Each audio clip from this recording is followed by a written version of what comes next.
शेतकऱ्यांसाठी आजच्या सर्वात मोठ्या टॉप आणि ठळक बातम्या आपण या ठिकाणी पाहतोय। पहिलीच बातमी निघते, कृषी खाते झोप काढतंय का? 266 रुपयांची खताची गोणी 800 रुपयांना, संभाजीराजांचा हल्ला बोल।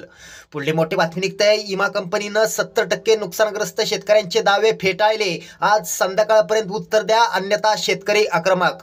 पुढली मोठी बातमी निघते, एबीपी माझाच्या बातमीचा मोठा दणका, 1,14,000 शेतकऱ्यांचा इमा कंपनीने स्वीकारला, शेतकऱ्यांना दिलासा।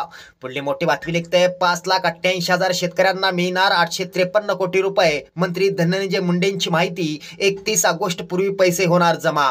पुढली मोठी बातमी निघते, सांगलीमधून अतिवृष्टीपुरामुळे 4,131 हेक्टर बाधित, शेतकऱ्यांना कोट्यवधी रुपयांचा फटका।